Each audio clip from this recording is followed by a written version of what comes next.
Hi guys! In today's video we're going to be talking about a very important feature of British culture. You know how sometimes Brits say one thing but they mean something else? That's what we're going to be talking about. So if you want to learn more about British culture, make sure you watch this video until the end. My name is Anastasia, this is English with LinguaTrip, and let's get started. Everything's in English. All you need to know. Alright, how did you learn to speak English? Now let's talk about British culture. I did not grow up in the UK, I moved here about 9 years ago, and even though I had a good knowledge of the culture, of the language, I didn't have any problem settling down here, there was still so much that I had to learn from the environment, from the people that surrounded me. And this is what I'll share with you in this video. We're going to be going through different phrases and compare what people say and what people actually mean. So if somebody messages you or says, "Oh, I might join you later," for example, you're going for drinks and somebody says, "Oh, I might join you later," more often that would mean that that person is not leaving their house. They just say something to be polite. Generally, you know, British culture is a lot about avoiding awkward situations. So they say something to satisfy everybody at the moment, but then later on, when that person's at home, they're not going to leave the house. I might join you one day. Imagine a busy bus or a waiting area somewhere, and there is a person sitting and another seat next to them is occupied by their bag. So a new person walks in and then they say, "Excuse me, is anyone sitting over here?" That is not just a question. It actually means, well, you have a couple of seconds to remove your belongings from there, because I can clearly see that that seat is not taken and I'm going to sit in it. Is anyone sitting here? No. If you have guests over, or if you're meeting with somebody outside at a pub maybe, and when somebody says, "I suppose I should really start thinking about making a move," I'm thinking of making a move. that means goodbye. But also there is a reason why in English they say, you know, goodbyes in plural, because there is never one goodbye. Even when somebody talks on the phone, there will always be like a dozen of goodbyes. So yeah, bye, bye, bye, bye, bye. So the same here. Somebody is preparing to move, and then they will probably even get up from their chair, and there will be 20 more minutes of conversation going on. So yeah, that's one of those goodbyes. We gather here to say our goodbye. Oh, that's one of my favorite, when somebody says, "It's fine." I'm thinking about Ross from Friends. I'm fine. It's fine very often means that is not fine. It's the opposite of fine. You know the grades, right? When somebody asks you, "How are you?" you say, "Excellent, good, okay, not that great, bad, fine," especially when you say it with that particular intonation. It's fine. It's fine. It's totally fine. Another word that looks positive but can mean the absolute opposite is the word perfect. By the way, keep an eye on that intonation, because Brits love their sarcasm, and a slight change in intonation can change the meaning of the sentence. So if somebody says perfect, that means that something's ruined or there is no chance of recovering it. Done, not in a good way. Perfect. Another interesting euphemism, you know, a euphemism is a phrase that we use instead of saying something bad directly. We kind of use a different phrase to mean it, but not to say it directly. So the word pickle is used to describe a tricky situation. And Brits, being very sarcastic, sometimes use it to speak about a terrible situation. When somebody says, "Oh, we're in a bit of a pickle," it means that the situation is a disaster. Homer, we're in a bit of a pickle. Sometimes it works the opposite way. When somebody says, I'm not too bad actually, when you ask them, how are you?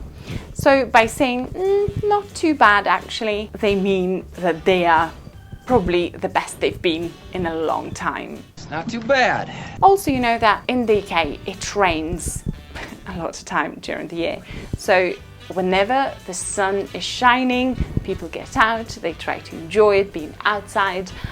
And of course, having that nice, quite sensitive skin that a lot of people in Britain have, they become quite red after spending some time under the sun.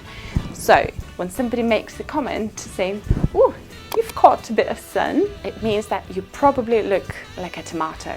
It's not really a compliment, I find. Yeah, or you know, they can say it when you have like a funny tan line, you know, that the t-shirt tan line. Yeah, you've caught some sun. I don't see it being nice.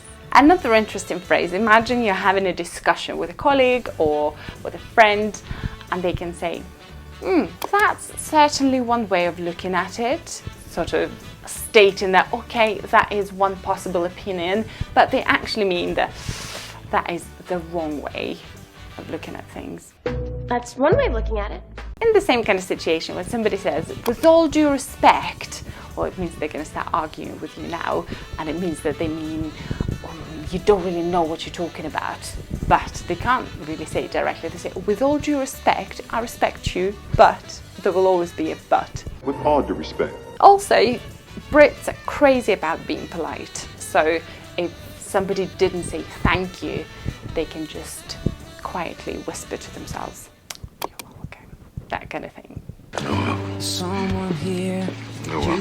But if you want to not only learn about British culture, but also acquire a cool British accent, join our intensive online course. In that course, I'll teach you how to pronounce British sounds clearly and correctly, and how to choose the right intonation. You will gain confidence in spoken English, minimize your accent, and get as close as possible to sounding like British native speakers. The link and a promo code will be down below. Another good phrase that's very common is, it could be worse, when the situation is not great and you know somebody's looking at it or thinking about it, like, oh, it could be worse. But what they're actually thinking, no, it couldn't be any worse. It's a disaster. But they're trying to soften it and say, oh, you know, it could be worse. Love Brits. It could be worse. When you meet somebody new, or when you talk to a friend, usually not a very close friend, and when saying goodbye, you say, oh, just pop round any time. By the way, British people love the word pop, like to come in or go somewhere or perform any action is a pop with a preposition. Anyway, if somebody says, yeah, pop round any time, very often they do not really want you to pop round any time, unless it's your close friend. Yeah, they will probably mean just stay away from my house. It's not really an invitation. So, well, most of the time, if it's your close friend, they probably do mean it, and you'll probably get another message saying, oh, you're welcome to come. Yeah, but if it's just a phrase thrown just like that, yeah, pop around anytime, doesn't mean that. You can pop by anytime. Another interesting situation, imagine an office and somebody is going out for lunch or just leaving the office to go have some lunch. And they say, I'm just popping out for lunch. Does anybody want anything? It's just an act of kindness, you know, not to be awkward and leave in silence. People offer their help. Or, you know, if somebody would like a drink, you know, from a cafe or whatever, or something from the shop, of course they will pay you. They do not expect you to cover their expenses, but most of the time when somebody offers their help, in this case, it's not for you to agree and say, yeah, can you please grab this and this for me? No, most people would decline that offer politely. They say, oh no, everything's great, thank you very much. But if you do need something really urgently and somebody else is leaving the office, you can agree to that and get, yeah, can you please get me some painkillers if you have a headache, for example. So yeah, try to read the situation, but most of the time nobody wants to do anything. Does anyone need anything? Another thing about being polite is to accept or to take responsibility for something, or to say that it's your fault. So when somebody says, oh no, honestly it was my fault, when there's a problem, that person just says it to soften the situation most of the time. Well, sometimes it would be their fault, but most of the time people just say to make everybody else feel comfortable. Although British people still feel uncomfortable in a lot of situations. It's quite interesting. It's a mystery. A British mystery. It's my fault. It's my fault. The truth about the word interesting. Here, so much depends on the intonation. If somebody says, oh, interesting, and they're genuinely intrigued, okay, you're safe. But very often when somebody says, interesting, they think it's actually boring. It's a bit like the word nice. It doesn't mean what it actually says. So interesting is not the best word to describe how you're feeling if you are genuinely interested. You can say, wow, it's fascinating, or something else, but interesting is not the best word because it doesn't really mean that. That's interesting. That's very interesting. If somebody from the office, for example, is asking you to look at a file, at a presentation, or at something else, and they say, just whenever you get a minute, they're actually saying that they want you to look at it now. Now. But because they can't really push you, they say, yeah, whenever you have a minute.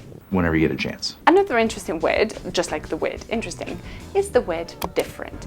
Imagine your friend is trying a new dish or watches a new show, and then they say, yeah, it's different.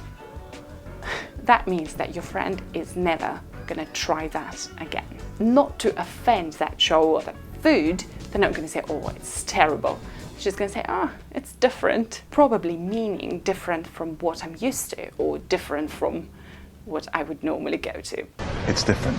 If you're discussing something in a group, for example at work or at university, and somebody's trying to mediate the meeting, and they say, that's an interesting idea, most often that would mean, let's not go with that idea. It's terrible. But because people can't be rude to your face, they need to say something neutral like, yeah, it's an interesting idea. Always read the situation. That's an interesting idea. And the last one for today, when somebody says, oh, we should grab a coffee one day. For example, your new friend or not a very close friend who says, oh yeah, we should grab a coffee one day. That is not really an invitation again. It's just a polite way of saying goodbye. I hope I do not see you anytime soon. We should have some coffee sometime. So these were some common phrases that British people use, which mean not exactly what they say. Please let us in the comments below what surprised you, or maybe some interesting situations that you found yourselves in. And don't forget to watch our other videos. Give this video a like, subscribe to the channel, and I'll see you next time.